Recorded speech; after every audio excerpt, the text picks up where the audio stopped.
안녕하십니까. 지식산업센터 전문기업 지산엔 박희성 대표입니다.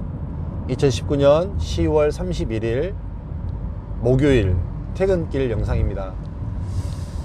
아까 사무실에서 이렇게 그 네이버 부동산을 활용해서 시세도 알아보고 실제로 이제 매물이 얼마나 있는지를 한번 체크해 보는 방법을 이렇게 이야기를 드렸는데, 이제 아까 그 화면을 녹화하는 게 10분까지가 한계예요. 그래서 제가 조금 이야기를 드리다가 좀 해드리고 싶은 이야기가 많았었는데 좀 마음이 급해져서 좀 말이 좀 꼬였던 것 같거든요. 그래서 이제 가면서 영상을 조금 부연 설명을 드리려고 켰어요.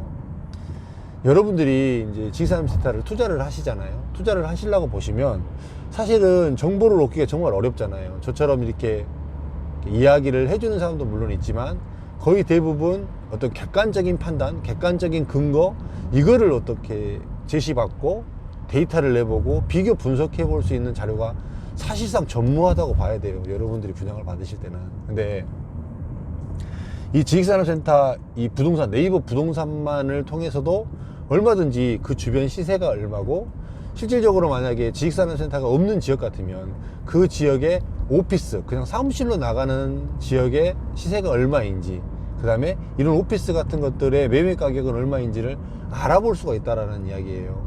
그러면 좀 더 서울 시내에서도 아까도 말씀드렸듯이 지식산업센터가 많은 곳, 구로구, 금천구, 영등포구, 강서구, 성동구, 여기를 좀 전체적인 지식산업센터를 지역 섹터별로 이렇게 나눠서 하루씩 한번 봐보세요. 그러면 어디가 좀 매물이 많고, 어느 지역이 조금 더 선호하는 지역이고, 어느 지역이 좀 덜 선호하는 지역이고, 이런 것들이 데이터로 잡히게 되잖아요. 사실은 저도 여러분들에게 무슨 이야기를 해줄까, 어떤 부분을 보면 좀 더 데이터를 비교해 줄 수 있을까라고 고민을 하다가 사실 네이버 부동산을 좀 쉽게 설명을 하다 보니까 그게 눈에 확 들어오는 거예요. 물론 저는 아까도 보셨듯이 건물만 보면 어느 건물인지가 다 아는 사람이거든요. 서울 시내는 사실 이제 지금은 너무 경기도 쪽에는 많아서 사실 어디가 어떤 건물인지 모르지만, 서울 시내는 그냥 지도만 보고도 이게 어느 건물이라는 걸 알 정도로 오랫동안 지식산업센터를 받고 분양을 해왔기 때문에 그 감이 있단 말이에요. 근데 이를 통해서 보니까 이제 저는 더 빨리 알았죠. 이 부분이 여기는 뭐 때문에 안 됐을까, 여기는 왜 이렇게 매물이 많을까, 이런 것들이 감이 잡히는 거예요. 이제 그걸 통해서 여러분들도 이제 이 분양을 받으실 때 그런 부분들을 조금 더 데이터, 쉽게 얘기하면 감으로 이야기하지 마시고 데이터를 통해서 여러분들에게 이렇게 제시되는 이런 내용들은 여러분들이 충분히 찾아보면서 할 수가 있잖아요. 그렇게 해서 한번 판단을 해보면 여러분들이 투자를 하는 데 있어서 실수하지는 않을 거 아니에요. 그쵸? 그렇게 판단을 좀 해보시면 좀 어떨까. 그래서 이제 이 부분을 조금 아까 제가 영상에서 너무 급하게 이렇게 이야기하면서 이렇게 좀 말이 좀 꼬여서 좀 부연 설명을 드리려고, 이 부분을 부연 설명을 드리려고 지금 가는 길에 다시 이렇게 영상을 켜서 여러분들에게 이야기를 하고 있습니다. 지식산업센터는 이제 제가 아까도 그 SKV1을 예로 들었잖아요. 정말 그 SKV1은 그 호실을 정말 제가 사고 싶었고, 근데 거기 저층부가 그렇게 호실이 작았고 위쪽으로 올라갈수록 트윈타워로 나눠졌잖아요. 근데 좀 이렇게 그 큰 투자자들, 한 10억 한 조금 넘게 들어갈 수 있는 이런 투자자들을 하나를 이렇게 어떻게든 유치해 보려고, 사실 계약금 5억밖에 안 들어갔잖아요. 그리고 얼마든지 기회도 볼 수 있었고, 입주할 때 2014년 15년도에 입주할 때 정말 피도 많이 받을 수 있었던 이런 시기였단 말이에요. 근데 이제 분양 자체가 2012년 딱 요때였거든요. 정확하게 엊그저께더라고. 제가 페이스북에 보니까 2012년 10월 27일인가 그때 분양을 시작을 했는데, 그때가 생각해 보세요. 2012년이면 굉장히 어려운 시기였어요. 어려웠다가 이제 풀려 나가려고 하는 이런 시기였기 때문에 그 SKV1이 분양이 잘 안 됐다니까요. 제가 정말 많은 사람한테 아까 그 파일을 보여줬어요. 그걸 제가 한 50개 뽑았어요. 50개. 그거 분양시키려고 50개 뽑아서 결국 분양을 못 시켰어요. 사실 제가 참 이제 지금 생각해 보면 굉장히 아쉽고, 지금 같으면 만약에 누구한테 여러분들에게 만약에 이야기하면은 아마 제 영상을 보신 분 중에도 이거 이렇게 물건 괜찮으니까 사세요라고 하면 살 것 같은데, 제가 봤을 때.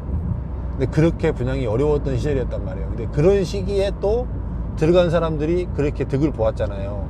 그러면 지금 이제 포함돼 또 다시 물론 이제 그때를 기점으로 해서 또 한 한 7년이 넘어와서 지금 시점을 보면, 물론 이제 지금도 좋은 곳은 분양이 잘 됩니다. 잘 되는데 이제 극명하게 조금씩 분명히 주춤되어 가고 힘들어 가고 있다는 것은 분명한 사실입니다.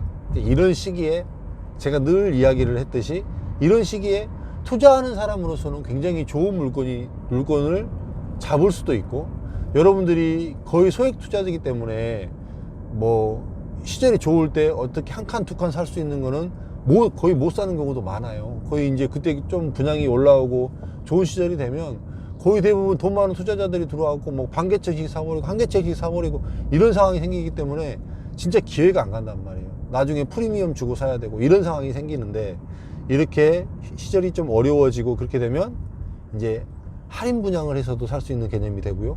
그 다음에 좀 내가 원하는 호실을 한 칸만도 살 수 있고요. 이런 케이스가 올 수 있잖아요. 이런 부분들을 잘 캐치하시고 계시다가 제가 조금 더 디테일하고 자세하게 좀 여러분들에게 알려드릴 테니까 잘 주목하고 계시다가, 이런 물건 정도면은 사봐도 괜찮다라고 제가 이야기를 드리면 사시고, 이제 저는 지금 보고 있는 물건은 사실은 덕은지구예요. 덕은지구. 이제 제가 지금 들어가 있는 덕은지구인데, 이제 한강이 보인다라는 이 특수성, 이제 이걸 저는 굉장히 크게 보고 싶고, 그 한강이 보이는 그쪽 뷰를 나오는 물건에 대해서는 정말 어떤 식으로든지 저는 좀 사고 싶은 생각이 좀 있습니다. 저는 집도 가깝고 그렇기 때문에 그런 부분이 있기 때문에 여러분들도 조금 준비를 해 주시고요. 이제 그런 부분들을 염두에 두고 계시면 얼마든지 나중에는 좀 안정적으로 갈 수 있는 부동산, 이런 부동산에 대해서 취득을 할 수 있기 때문에 조금 이렇게 준비하고 대기하고 있는 사람이 결국은 제가 봤을 때 기회를 얻지 않을까라는 생각이 듭니다. 오늘 퇴근길 영상은 이 정도에서 마치고요.